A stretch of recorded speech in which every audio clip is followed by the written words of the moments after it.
It's one thing to be Nigerian and go to a black school, but I was still black.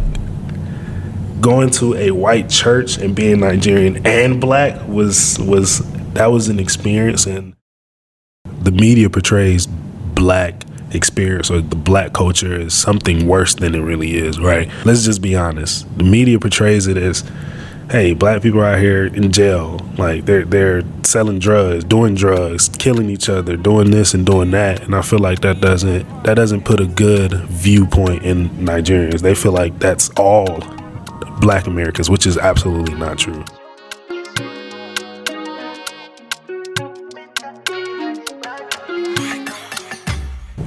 What's up, fam? Welcome back to Big Picture Podcast, where we discuss faith, testimonies, and perspective while focusing on the big picture. I'm your host, Susan Obi, and this is Big Picture Podcast. I post every other Wednesday. For today's episode, before we get into today's episode, I kind of want to share a little bit about my thought process with this and just with the podcast episodes in general. So I shared in the first episode that I just want to share some of my experiences with y'all. So just thinking about this topic today of being a first generation American.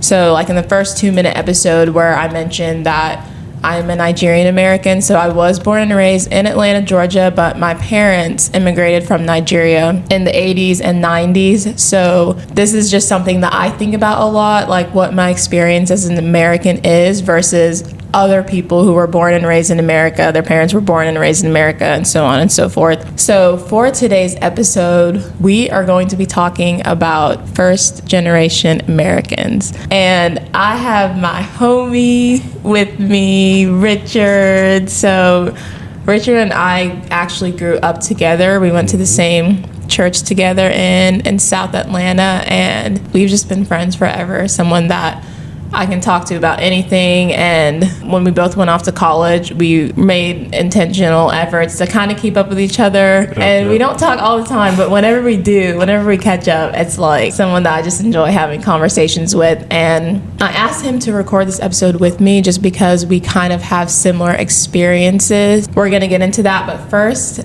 Richard. What's up? What's up? So, how are you doing? I'm doing good. How are you? Doing good. I'm excited to record this and have this conversation because I think about this a lot, and like we just talked about before, how I don't really have that many friends who would consider themselves first generation Americans. Right. So, but tell the people about yourself. Yeah. So, like Susan mentioned, my name is Richard Fawole. I was born in Nigeria, raised in Riverdale, Georgia. Came to America when I was 4 years old. Parents moved here to America for, better opportunities, better schooling, more freedom, right? More opportunities, things of that nature. A little bit about me. I went to Kennesaw State University, graduated. Now I'm in the workforce, kind of just like everybody else. Yeah, Susan, known you since what? Maybe second, third, fourth grade, something like that. It's been a while. That's so crazy to say. Like, we literally grew up together as kids. I know, right? That's crazy. But we're here now. Thank you for having me on the show. Yeah, awesome. It's good to have you. So, just like Richard, like I just shared, so my parents actually moved to Georgia. Well, my dad moved to Georgia in the 80s and then married my mom, and she was in Nigeria. So they got married in Nigeria and they came back together in the 90s. So I was born and raised in Atlanta, but we kind of have similar experiences with having Nigerian parents, right. So before we get into the conversation, first want to clarify, what is a first generation American? That's a good question. And it seems like there's not a definite answer for that. Obviously, before this, we was talking a little bit, but in my opinion, a first generation American is someone who was born in another country, migrated to America, and was basically raised in America. But there's like different perspectives and different answers on what exactly a first generation American is. Yeah, and I just thought it was established that a first generation American is someone who was born and raised in America, but their parents were not. So this whole time I'm like, I'm a first generation American. Right. So then we sat down to talk and you're like, don't know about that. But I don't think that there's one definite answer. I think that they would both be considered first generation Americans. Right. And at the end of the day, kind of like me, like you talked about, we have the same experience, right? I mean, I came here when I was 4, which isn't, too deep into my life experience. So I feel like we have the same experiences. So whatever a first generation American is, I feel like we're the same thing. Yeah. So, and then another thing that I mentioned before we started recording is, so I have a lot of friends, obviously, probably majority of my friends were born and raised in the U.S. Their parents were born and raised in the U.S. Their grandparents were born and raised in the U.S. Right. And that's just like a normal thing for them. And then, since going to grad school, I have a lot of friends that are international students. So they were not even born in the U.S. They literally came to the U.S. for grad school. But their parents, grandparents, family are in different countries. Right. So then me, I have a unique experience of I was born and raised in the United States, but then my parents born and raised in Nigeria, like I just mentioned. So my experience is just different from those two categories, and probably same for you. Right, yeah. So do you have any memory of being in Nigeria? Woo. Barely. I remember things here and there. Parents have like scrapbooks, pictures and stuff like that, and I'll see it and I was like, okay, that kind of jogs my memory a little bit, but for the most part, no. I remember small things here and there, but they try to explain all the time, like, you don't remember. I'm like, no, I don't remember that. That was 22 years ago, 23, 4 years ago. Like, no, I don't remember that. So no, don't have too much experience or too much memory as far as being back in Nigeria is concerned. And I haven't been back since I left, right? We're actually looking into going back. So that'll be, an experience. That's going to be an experience for me, it's going to be a new experience if I'm being honest, right? Yeah, I was born there, but to me, that's not my home, right? That's going to be a foreign land to me. It's going to be different. It's going to be weird. It's going to be a little awkward. But to your question, no, I don't remember anything from Nigeria. Yeah, I have been to Nigeria once. People love asking me that, like, have you been back? Exactly. And I'm like, yes, I have, and I was 9. Right. And they're like, okay, that was forever ago. And yeah, I'm definitely wanting to visit soon, very soon as well, just because I've been just thinking more about it, just the fact that my parents are here and my siblings are here. And I do have some family members here and there, not in Georgia though, but different states, Utah and Boston, and then different countries, but majority of my family are in Nigeria. Same. Yeah, and I think just as a kid, like, that's just something that I knew, but it was just interesting having that experience where my friends, so something I want to bring up, just the holidays, thinking about the holidays. And I just thought about this recently, just the fact that my family, extended family, is not around during the holidays. And I just think of being a kid and my friends being like, oh, so I'm going to my grandparents' house, or I'm going to my uncle's house. And they're like, what about you? Nope. No, because they're not here. Yep. And I think, like, thinking back, my friends didn't really understand why are they not here. Yeah. So I felt that my experience was just not understood, even though they knew, like, oh, your family's from Nigeria. Yeah, that means they're not here. I don't, what I'm saying? Yeah, I think a lot of people are just, I don't know if I want to use this word, but ignorant to the fact. Yeah. And it's not their fault, right?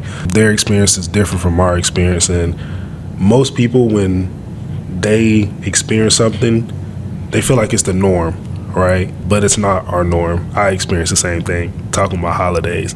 It's always been on holidays that everybody's with their family, having a good time, seeing their aunts, their uncles, their grandparents, all of this. But for me, and it's seeming like for you as well, it's always just been like your immediate family, right? It's a smaller gathering. And I'm not gonna lie, sometimes it didn't feel as good, right? Just because it felt like there was so much love surrounded around the other people, when for you, all of your relatives and stuff are in a whole nother country, miles and miles away. And I don't know how you feel about this specific subject, but I don't really know my extended family, like, at all. I could walk past one of my cousins today and not know who they are. And I mean, it's tough, but I think that's what happens when you move miles away and you're not with them. You're not celebrating life with them. You're not having Thanksgiving dinners with them. So yeah, I agree with that 100%. Yeah, and definitely like just going back to the holiday thing. So like a couple years ago, I spent Thanksgiving in Salt Lake City because I have some family out there, and that was nice. And during the holidays, my family always calls my family Nigeria. So we're talking to my mom's brothers, we're talking to my little cousins, and I just love doing that, of just feeling like, okay, it's the holidays, and even though we're not physically together, we are talking and communicating, and it just makes me wish like it would be nice if we could all be together. Yeah. And I definitely get what you're saying, because my first cousins on my mom's side, I've met them via FaceTime and WhatsApp. The reality is they don't live in this country. Right. So they're not people that I interact with all the time. Right. So that's just something that, and it's not, I mean, going every year to Nigeria would be ideal, but it's like, Not how feasible. realistic is that? At all. You know? So.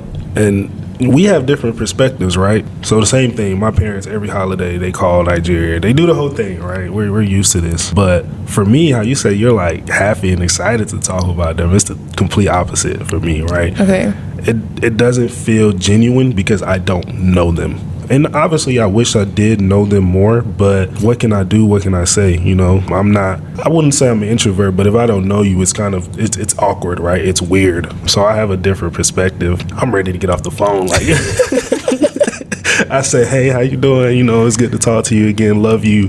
And I'm just trying to get off the phone. It's weird. I wish it wasn't like that, but it's not genuine. It's not, it's awkward to me. Yeah. And my grandma, so she lives in Texas too. So even like I visited her last summer and talking with her on the phone, even sometimes with talking to her on the phone, she's like, I don't understand what you're saying.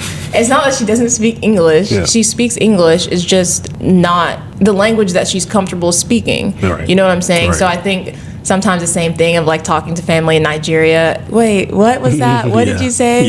Yeah. So, I mean, there's definitely like a language barrier, but we speak different languages, like our family. Exactly. So my family speaks Igbo. Right. So I can understand that. That's another thing people ask me, like, oh, so what language do you speak? I'm like, okay, well, I understand Igbo just very fluently. I can interpret a conversation that people are having in Igbo, and I can speak here and there conversationally, but I've been trying recently more intentionally trying to actually learn and understand the language. Yeah. What about you? Yeah, same. By the way, we've never talked about this ever. We have. We've never talked about this, and it's crazy how similar it actually is. But I'm the same, kind of like you mentioned, your family is Igbo. My family is Yoruba. So my parents speak Yoruba. I do not speak Yoruba, but I understand it. Same thing, right?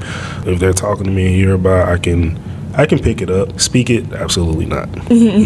I wish I could speak it more, but not easy. Yeah. If I'm being honest. At least not for me. Yeah, it is hard to learn. But I think, I don't know, just more recently, I'm like, I want to be able to communicate with my family. I just think that as a kid, it felt like something that was a little bit out of my control. Like, my family's not here. Like, I don't know the language. Like, it is what it is. But now as an adult, I want to know my family. I want to know where I come from. Yeah. Like, my parents are not from this country. Right. They're just not. That's not who I am. And then I think we can just talk about this next, just culture, American culture, and then Nigerian culture. And then just what would you say your experience has just been with growing up with two different cultures, basically? Yeah, I guess I'll start from the beginning. When I first got here to the U.S., let's just say the U.S. period, because I'm sure a lot of people feel the same way. When I first got here to the U.S., it was tough. It was tough. Just trying to understand how the U.S. was tough. If I'm being honest, people were mean, right? Yeah. Because they didn't understand. It wasn't their fault. They just didn't understand. Kind of like I spoke about earlier, people just don't. When it's not their norm, they're ignorant to it. So coming here initially was tough. I would say elementary school was pretty tough. What made it tough? People. The people made it tough. Just already being in a different country, in a different environment, was tough in its own, but the people that I grew up around didn't make it any easier. They were mean, if I'm being honest. They were mean. They weren't very opening. Obviously, you had people here and there, that you became friends with. But when I initially came here, people were mean. It was different. It was a whole different environment for me. And I had to get used to it. And I think over time, I eventually, started getting used to it. And I started molding, I guess, into an American. Started basically being like the people around me. And as I was here more, I got more friends, I understood the culture more, to the point where now people are very accepting of my culture. Initially, would you say that now, because we're all adults, so it's like reality sets in that there's cultures, right? Yeah, I think people are just starting to understand. That's the main thing, in my opinion. People are just starting to understand that, hey, it's okay to be different. There's a lot of different people in the country. In the world, period, right? America is just not the only place that's here in the world, and people are starting to understand, hey, yeah, he may be from Nigeria, but is he a good guy? There's more important things to life than where exactly someone is from. And I think it's just all about getting to know the person, right? I have American friends, and I have friends who weren't born in America, and what's important is just, who are you on the inside, right? I think that's the most important part. And a lot of time people migrate to, at least nowadays, right? People migrate to what type of person you are. They can care less about where you're from. Right. Yeah. So I like that you kind of shared just your experience when you first got to the United States. And that just made me think that for me, and you probably have the same experience, for me, I feel like I'm juggling Black culture and then Nigerian culture. I think more so now it's kind of like, it is what it is. I am who I am. But I think I felt that a lot growing up. Yeah. So actually, Black culture, Nigerian culture, but growing up in a white environment is just a lot of things that I felt that I was juggling. I don't know if that makes sense. That makes sense. I think I just dealt with that a lot growing up, of who am I? I don't see anyone that looks like me around me, and even if I did, Black Americans, they still don't have my experience because they were born and raised here, all their families together for Thanksgiving and Christmas. We don't have the same experience. And I just felt like I was living in America, but in a Nigerian household. That's what I was doing. So I'm in America, but I'm in Nigeria because that's my home. Yeah, I know exactly what you mean. Balancing two different cultures. My experience and yours are a little different, right? I wasn't around a lot of Nigerians like that besides my immediate family. Obviously, I have one set of cousins that's actually in Georgia. Besides them, that's the only other family that I have in Georgia. My culture was predominantly the Black culture. Because you went to school. Exactly. I was homeschooled. Right. So I feel like that makes a difference. It makes a huge difference. My environment was church. Right. And other white homeschoolers. Right. Basically. Right. So we went to the same church. Mm-hmm. So when I would go to the church, I lived in a Nigerian household. I went to Black school, and then when we went to church, it was predominantly white. I would say being in the church was the toughest for me, right? Personally, just because, for a lot of reasons, right? It's one thing to be Nigerian and go to a Black school, but I was still Black. Going to a white church and being Nigerian and Black was an experience, and maybe a lot of times I didn't really portray it, but it was awkward. It was weird, and I tried my best to fit in the best that I could, but if I'm being honest, it was never that. It was always weird. It was always awkward. It never felt genuine. You may have a different experience, but when it comes to balancing specifically Nigerian and Black, because that's mainly what it was for me. White culture, that was a little bit, mostly on Sundays, because that's what I went to church. But when it came to Black culture and Nigerian culture, as I got older, if I'm being honest, I just You've probably heard this saying before. It became a product of my environment because that's who I was with 5 days a week, 8 hours out of the day. That's who I was with most of the time. That's who most of my friends became. Most of my friends are Black Americans, not Nigerians. I have obviously a few here and there. Do I have a lot of white friends? Not really, if I'm being honest, but that doesn't mean anything to me. I still get along. I will say going to a white church helped me understand all the perspectives. I can pretty much get along with anybody. I can go in any room and, pretty much get along with anybody. But when it came to the Nigerian culture and the Black culture, it is tough as far as identity-wise. Trying to identify as, you're Nigerian and you want to be Nigerian, if that makes sense. You want people to know you're Nigerian, but you're around Black culture most of the time. That's what you're going to fall into. So for me, if I'm being honest, I just fell into that culture. But most of my friends, they understand how I am, and they understand my love for my Nigerian culture as well. Even though I didn't portray it, even though most people, if they see me, they wouldn't know that I was Nigerian unless I told them, or they see my last name. Then they'll start to ask like, "Hey, where are you from?" But for the most part, it was a time there where it was tough, like trying to figure out your true identity. And I think now I agree with you. It kind of just is what it is. I am who I am, and if you like it, cool. If you don't, cool. That's where I am now. Yeah, you said a lot that I just definitely agree with. I want to just touch on just growing up in a just environment for me where it was like mostly white people just because I didn't go to school. So I would have comments like, "Oh, you're the prettiest Black girl that I've seen," Gosh. or "Wait, what's your middle name? What's your brother's middle name?" Because they're Nigerian middle names. Right. So it just was always two things that it's like, "Oh, that's different. Why is that? Why are you different than everyone else?" And then it's like, I don't pick who I am. You don't pick who you are either. Right. I don't pick my experiences. And my friends that I just loved and enjoyed spending time with growing up, whether they're white or Black or whatever, were the friends who accepted me for who I am and didn't look at me differently, which it's not even necessarily looking at me differently. It's just certain comments that made me know, oh, you're viewing me differently based on what you just said. I see that now based on just like comments like that I just mentioned. So I think moving on into college where I ran track, okay, now I'm around Black people. Right. You know what I mean? Yeah. So I didn't feel any of that cultural differences. I was accepted for who I was. Oh, you're Nigerian, sweet. Like, Yep. Where are y'all from? Do you speak a different language? What's your middle name? Oh, bet.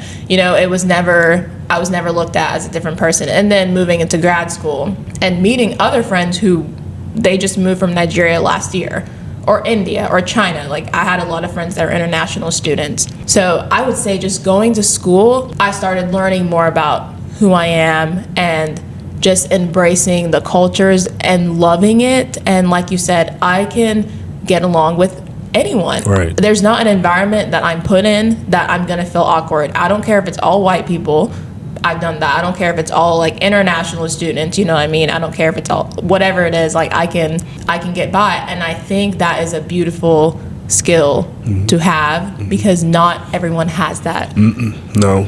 I think a lot of people are in one mindset. They were born in one area and they know one thing, and it can kind of, I wouldn't say hinder them. What's the word I want to use? It just keep them one dimensional. That's what I would say. It keeps them one dimensional versus us who we've been in a lot of areas. We've been in a lot of rooms. We've had to talk to a lot of people that don't really understand us, and we've had to conform, and people have had to conform to us as well. So I think that makes us versatile versus a lot of people who they was born in the area, they lived in the area, they was raised in the area. They all they know is that one thing. Yeah, and the world is just not like the United States. The whole world is not like the United States. At all. And I just really believe, I just think about God and his beauty in making everyone and everything different. And I think it's a privilege to be able to have experienced multiple cultures and people and places. My eyes have been opened. If I come into a certain environment where it's like just one kind of people. I'm just like, man, like, diversity is beautiful. It is, yeah. I mean, I think you hit it right on the head. Diversity is the best thing. Right now, we're talking about different countries and different stuff. Cool. So right now, the job that I have now, I travel. Right, I travel literally all across the country. And even the diversity just in the States is crazy. The amount of people that you meet, the different personalities, just even the different views of the cities, like just all of that in itself. You hit it right on the head when you said God just made the world so different, but it's such a beautiful thing. Like if everything was just the same in the world, you know how boring, how boring life would be. Right. So I couldn't agree with you more on that. I couldn't. And it points to who God is. Yeah. Because if you grew up in church, you've probably heard the phrase that we are made in the image of God. God made us in his image and in his likeness. Right. I think we can just say that and kind of brush over it. But it's like, okay, if God made us in his image and likeness, and that's every human, and every human is different, think about who God is. Think about how beautiful and complex that God is. So that's why I'm saying it's a privilege to experience different people, different culture, different places. Right. Because it points me back to more of who God is. Right. You know what I'm saying? Yeah. So a question I would ask you is like, what are some perspectives that you would say that you have as a first generation American versus other people who are American? Like, what are some examples of things that you've seen growing up or experiences that you've had? Yeah, I think a big one that you may or may not agree with is just how you were raised. A lot of my friends, they didn't understand how I was being raised, right? So let's just say, for instance, in high school, you want to go out, you want to go to the movies, people are doing sleepovers and like game nights and stuff like that. I couldn't go. I couldn't go. My parents were so strict, and I feel like you probably had the same experience. Absolutely. And I feel like a lot of foreign parents are like this. They don't play. And initially, like, it was tough, right? Because all my friends were living a certain lifestyle. Their parents let them do this, their parents let them do that. Versus me, my parents wasn't going for any of that. And another thing that I can clearly talk about is some of the experiences I experienced when I was in college. So I joined a fraternity, the Omega Psi Phi Fraternity Incorporated. And I joined it because first my brother joined it, and I saw him do what he did, the things that he was doing in that fraternity, and it was something that I ended up pursuing as well. But being a first generation American, my parents didn't understand. They still don't. Let me not even say didn't. They still don't understand what exactly it is. They didn't want me to do it back then, and they still don't want me to be a part of it to this day. Like even now? Even now. Yeah, even now. I think they just don't understand what exactly it is, right? They hear stories, and there are stories, right? We have stereotypes. We have a lot of things that aren't positive, but we do a lot of positive things. The community service that we do is endless. Like if you just look up the fraternity and community service, you'll see the endless amounts of hours that we pour into mentorship, the endless amount of dollars that we give back in scholarships. It's honestly one of the best things that I ever decided to do, if not the best thing I decided to do, was join the fraternity. The amount of opportunities that I've gained from it is something that most people won't see. The scholarships that I've gained from it, right, is something that people don't know. And my parents don't know as well. They only see the negative. And sometimes being a first generation American, especially when it comes to your parents, when they see the negative, it's hard for them to look past the negative. If we're talking about opportunities, my first job straight out of college was through that. My first internship was through my fraternity. Like, they make things happen for you as a member. And obviously there's negatives. There are. But a lot of people don't know that Omega Psi Phi is a Christian-based organization, right? Even at all our meetings, going in and out, we pray, right? We pray in, we pray out. I didn't know that. A lot of people don't. A lot of people don't know that. I have nothing against it. I just didn't know that. Yeah. A lot of people don't know, and it's they just don't know, right? That's not something that we put out there all the time for people to know. But no, it's a Christian-based organization. Do your parents know this? I think I've told them, but like I said, they hear the negative and they can't look past the negative. It's not part of their culture, though. No, it's definitely not part of their culture, which is understandable, right? Which is why I understand why they say the things that they say and why they don't want me to be a part of it. Because have you ever heard of a fraternity in Nigeria? I have. Absolutely not. Exactly. It's not something that's a part of their culture, but it's a part of mine. The black culture, that is. Even though I already have brothers, I have other people that I consider brothers now that keep me on the straight and narrow, right? They keep me accountable. They help me out, through my tough times. I can talk to them about, relationships, life, work. Them the same people that's going to be with me when I get married. They're going to be standing right up there with me. So I've gained true relationships and I've gained true opportunities from that. Can you briefly talk about your parents? Like, put yourself in your parents' shoes right now and share, like, what they think about the fraternity. I'm kind of curious. They definitely think it's a cult. They think it's some type of cult, and like they make us do all these type of crazy things, and like they definitely think it's not godly. They definitely think that. And I mean, knowing my parents, like, that's the most important thing. They don't think it's godly. They don't know it's a Christian-based organization. So they think that probably think that I'm up to no good, but they don't know that I've used this fraternity for betterment. They don't think that it's value added for me. You don't understand unless you're in it. And most people don't understand unless they're in it.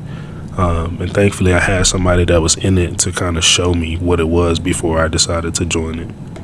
Yes, my parents were strict, and back then I thought it was a bad thing, but as I got older, like it all started to make sense. What do you mean by that? How rigorous they were on us, the expectations they had for us. I feel like a lot of Americans don't have that same type of parenting. Well, I'm not going to say, this is the reason why, but what I think is our parents came here, like you mentioned in the beginning, for better opportunities. Right. So they're trying to make sure that those opportunities happen. Yeah. Whereas with, like, I think if you're born and raised in America and your great grandparents were here, there's not that pressure of, my kids need to do this. Yeah, I can see that for sure, yeah. Generational wealth. Yep. That's a whole different topic, but... And that's, you made me, I'm about to start talking about some whole nother stuff. We're about to have a whole nother podcast here. But yeah, parenting. Parents are strict. They didn't go for a lot. And that, that's a very good, perspective of why that may be, right? And like I said, initially I thought it was a bad thing, but as I got older, I just started to accept it, and I just started to love the fact that they gave me that hardness, that toughness, that strictness. I tell my brothers all the time now, like, our parents used to be so strict, but they were right 90% of the time. Back then, we didn't think, hey, like, they don't know what they're talking about. They wasn't born here. Like, they don't know. But now, like, hearing from them and talk to them, I take everything they say and I hear it and I take it in. Obviously, I'm a grown man now. I can make my own decisions. But just understanding that they want the best for me and they see things from a different perspective. Different perspectives are good. So I take in their perspective and I take it under consideration. So I'm so happy for, what my parents did, even though back then it wasn't the best, even though, like, I was upset that I couldn't go to that movie or hang out with my friends. Now I see they just wanted to keep me safe and they wanted me to, make sure I get to them opportunities that they came here for. So I agree with that. On another note. What's up? When we're talking about those opportunities being met, I've always been hard on myself as far as opportunities go, because I know that my parents left their home and came to a whole nother country for me, right? Yes. They came here so that I can make it in life, right? So I can have a better life than they did. It's like they put all their eggs on one basket. And like they just put faith in God and they just did it. And because of that, I've always been hard on myself because I feel like I I have to make it out now. Like, I have to. And I say make it out just because growing up, it wasn't easy, right? As far as, like, finances and everything. Like, my parents were there, for sure. They did the best that they could, but it was tough. So because they did that, they left their country, they left their nephews, their sisters, their mom. Like, they left their family. For me, I've always been strict on myself. Like, I have to do what I have to do to make sure I get those opportunities. And thankfully, because of how strict they were, I think I did that. Yeah. I'm trying to think of just some experiences I had growing up that's like, okay, this is definitely Nigerian culture. I think just going to school, going to college, you know what I mean? Like, that was always a thing. Yeah, you have to do that. Yeah. And it wasn't even like, oh, so do you think you'll go to college or like do a trade or do a gap year? It was like, oh, so which colleges are you thinking about? Exactly. And it never felt like it was forced on me, because it was like, I just thought college came after high school. It was an expectation. Yeah. More so than anything. It wasn't forced because that's just what we knew. Right. That's what's going to happen. Mm-hmm. Yeah. Yeah, and then definitely like the strictness, for sure, like you mentioned. It's getting late, even though it's 7 o'clock at night. And it's like, what? Oh, man. But it's like, I think even just thinking about it now, yeah, my parents, your parents, they weren't born here. Mm-hmm. So it's not like, oh, when I was back in high school, it's like, yeah, when you were back in high school, you weren't here. Exactly. You know what I mean? Yep. So they're going off of what they think and then what they know that they should do, what they feel is right. So I'm trying to think of other things, but I feel like it's just so intertwined that I'm having trouble even differentiating what are some of the cultures. Ooh, I know one. I'm not sure how your parents were with this. We was talking about this the other day, but when it comes to dating, I can only speak for my parents. They want you to marry someone with the same culture, right? Oh, yeah. With the same background. And I mean, I'm not even going to make it sound crazy. They want you to marry a Nigerian. Especially extended family. I think I would say that for myself, but I don't think it's just us. I think in general. Yeah. Especially the family in Nigeria is like, so. When are you bringing a girl home? Right, a Nigerian. Specifically. I don't know about you, but that was always tough for me. Kind of like I mentioned, I wasn't around a lot of Nigerian women. I was around just, everyday black women.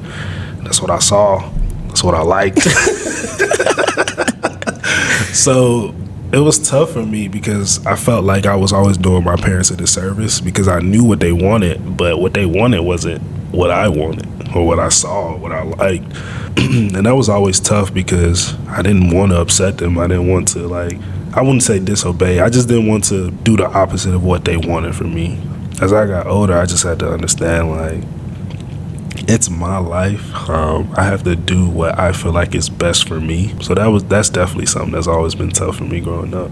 Yeah, I think dating is definitely a huge one. I wouldn't say that my parents were like, oh, you need to date a Nigerian. But growing up, it was like, why are you dating? You're 12. Like, you're not going on a date. You're 12. Or you're 16 or you're 17. I'm like, I'm in high school. Yeah. So I think they were just very strict about the importance of dating. And well, if you want to date, then that means you would like to get married soon and you're in high school, so that's not going to happen. So I would say that the strictness was more around when I was dating and not necessarily who I was dating. I agree because honestly, I feel like that affects me now. Kind of like how you're saying, if you're dating, you're ready for marriage. And I've felt that because that's how I am. I don't date just to date. I know there's a lot of people who date just to date, just to see I don't do that.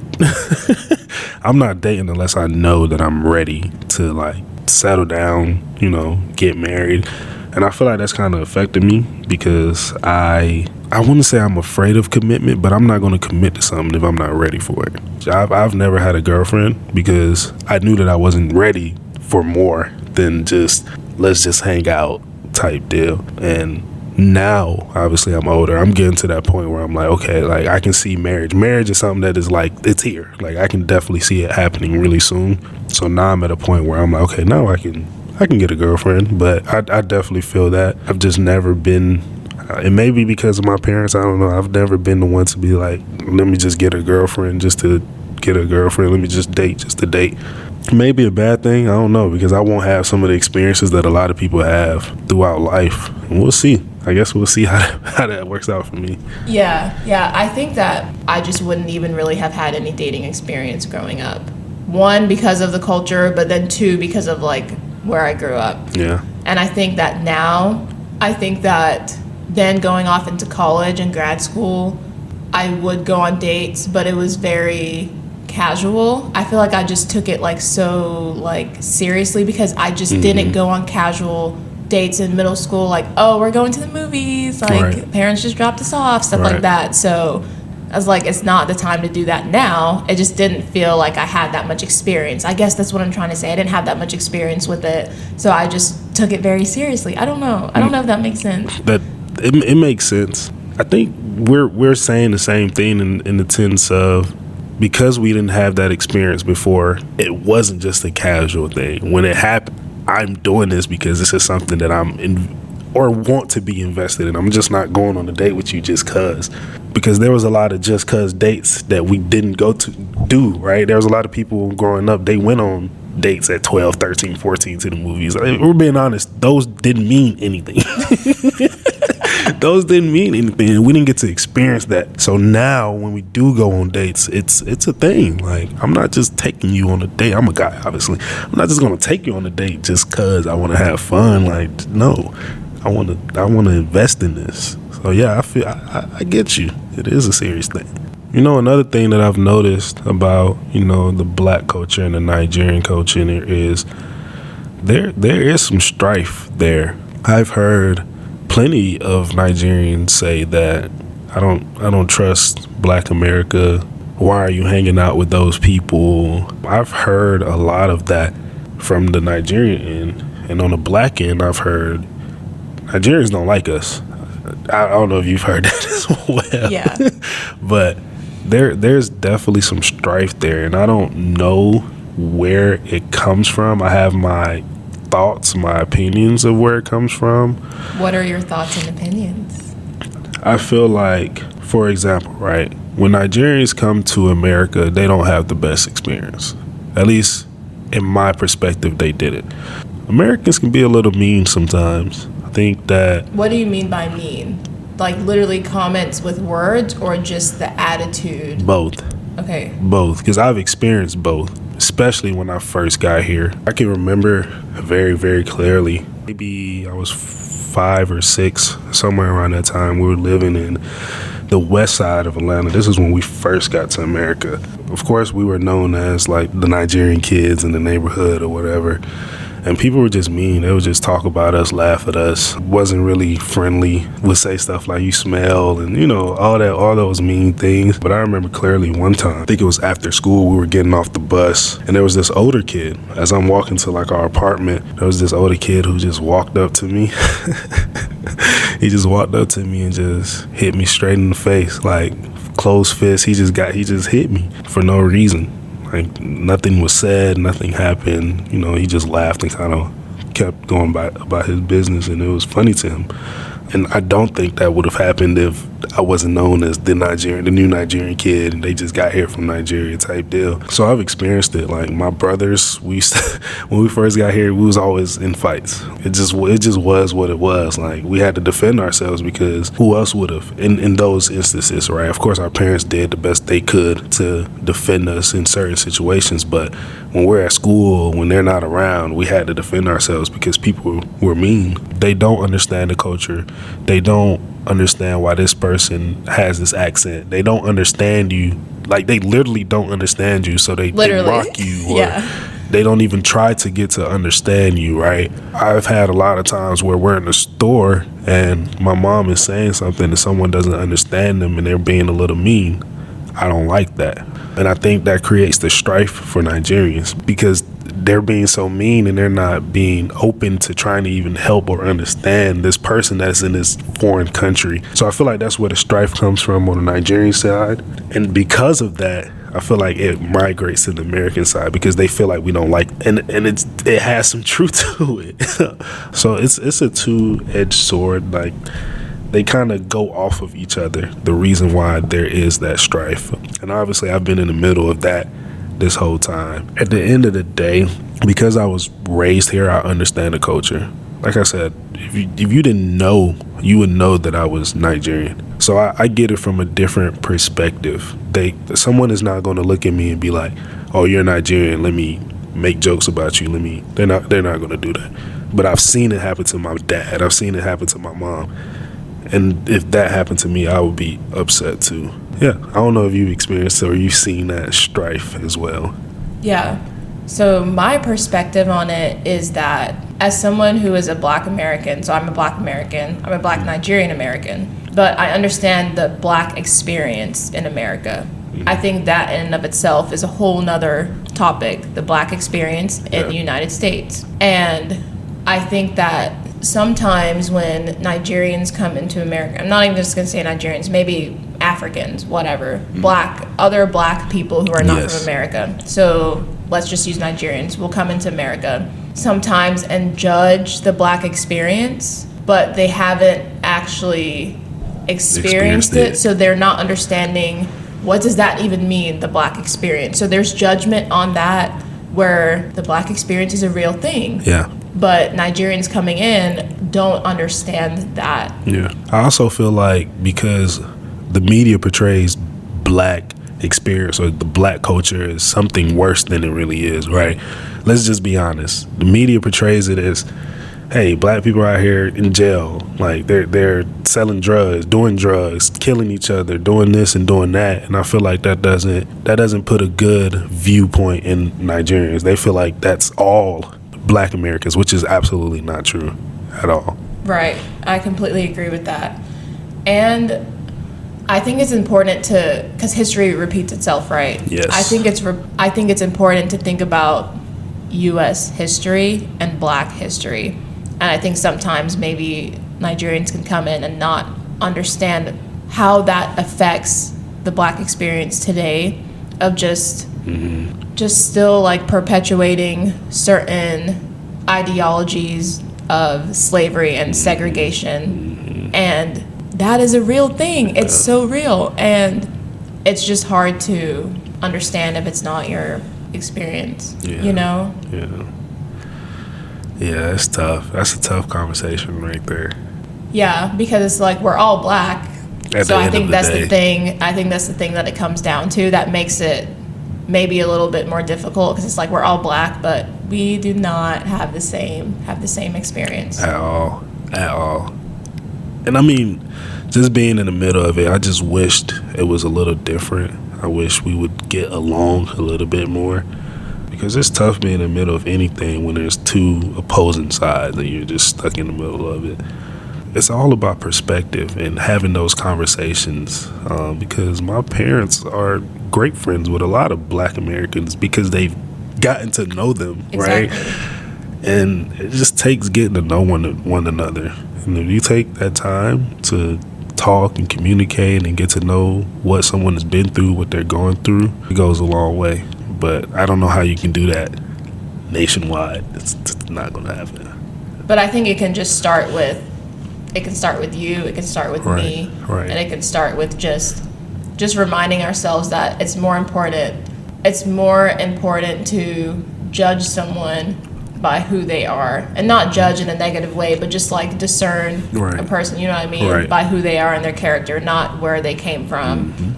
So, because like we mentioned before, I just think culture is just a very beautiful thing, and I just would encourage people, get to know someone who's different from you. It'll serve you. So, what would you say is a blessing that you've experienced being a first-generation American? I think a few things that we already talked about is the experiences of my parents and their thought process and the advice that they give me. It's a blessing that they have a different perspective and a different ideology of everything. Honestly, I love being Nigerian. I'm glad.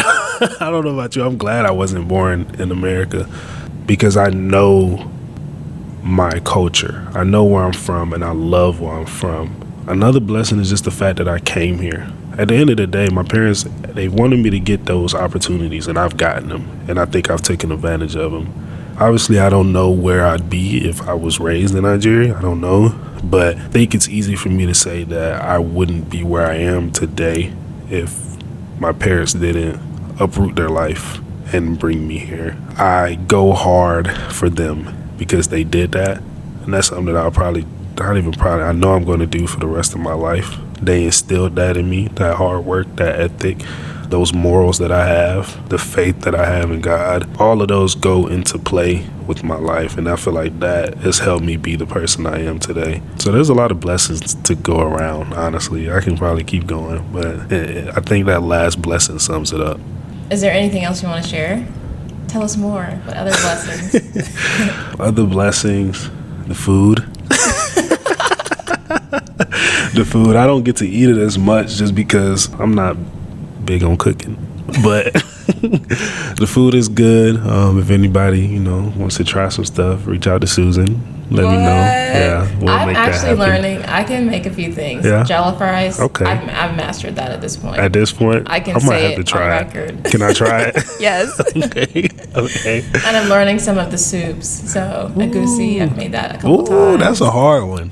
It's the best one. It's good. It's great, but I feel like it's hard to make. Is it not? I haven't mastered it. Okay. Okay. I made it a couple times. So I can't try that one yet. You can. I think it's still good, but it's not.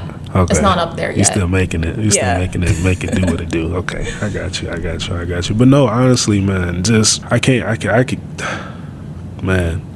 And we can keep talking about like what's going on in Nigeria and all of that stuff. Like I gotta stop.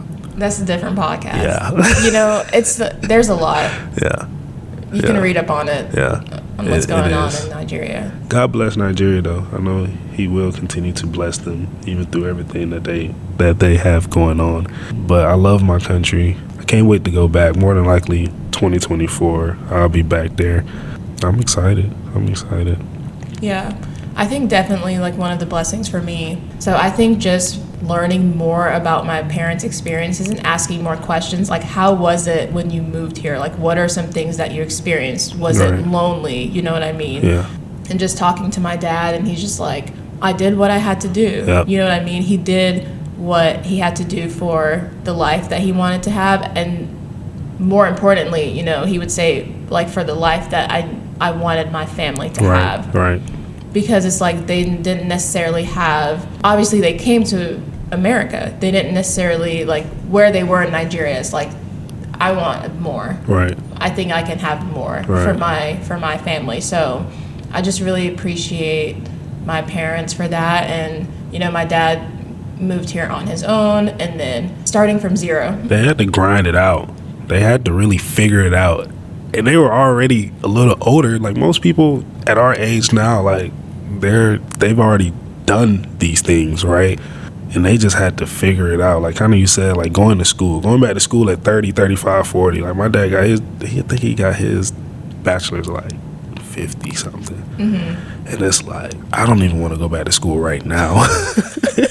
And I'm half your age. You went back to school at 50 and just grinded it out because you knew what you wanted for yourself and your family. Like, I mean, I think we can keep giving those thanks and those kudos to them, but we can't say it enough how grateful we are for them, I think. Yeah, for sure. And my mom too, of just staying home and having us, and while my dad was at work, and it's like she's staying home in a new country, in a new place, and just having There's a lot of y'all. There's 5 of us, yeah. And I just really admire her, both of my parents, just thinking about both of their experiences being here, and for sure, definitely, and I think my siblings all have that same mindset too, of just like, we gotta give back, give back and do our best. So for my parents specifically, I've seen them struggle, like times was really hard. I know they're probably going to eventually hear this, so I just want to say thank you to them for everything that they did, even through the midst of all the storms that was going on. Thank you to them for allowing us to continue to live life without having those distractions. They let us just be kids, right? They let us just grow up. We still found a way to do all the things, go on school field trips and go to college and do those necessary things that we needed to do as teens, young adults. So yeah, I want to say thank you to them. They're rock stars. My mom, my dad. I wouldn't be where I am today without you. So thank you. Same here for sure. Through all that, what's the big picture? Yeah, I think my big picture is it's tough coming to a different country at any age. I was 4, which is young. There's people who come here a little bit older, and it's tough trying to understand the culture and trying to decipher who you are within this culture versus who you were in the other culture. I think at the end of the day, we just need to be ourselves. Obviously learning both cultures, but just be you. And people are going to love you for you regardless. I found it at some points difficult to try to balance the two, trying to remain what I was versus what I see and what I live every day. But as I got older, I just realized that, hey, this is too much. I just got to be myself. And whoever is with it is going to be with it. And whoever, doesn't accept it, I don't need them in my life. I believe that leaning on your faith is the most important thing. Without God, you won't get through those tough times. Being who God meant you to be, I feel like that's the big picture. Don't stray away from who you are, and then everything else will kind of work itself out. I like that a lot, of be who you are. I would say the big picture for me is just, I know that God is intentional, and I know that my experiences have made me into who I am today and is making me into who I am today. So I wouldn't discount the tough things. I'm happy about who I am and where I've come from, and I'm excited to learn more about that. I agree. God is good, man. Yes, all the time. So I love it. All right, I'm glad we had this conversation. It was, like you mentioned, we haven't really talked about our culture. I mean, a little bit, but not into this like detail and stuff. No. So yeah, it was really good just kind of fleshing it out, because it is a big part of who I am. Yeah. And I think I'm learning and recognizing that more. Like, I just wanted to just talk about it and share a little bit about it and just hear from you too. Yeah. I don't think I've ever talked about this out loud. Like, yes. I know it internally, right, but never spoke it out. So yeah, this was good for me as well. Yeah, good. And for everyone listening, I hope you learned something.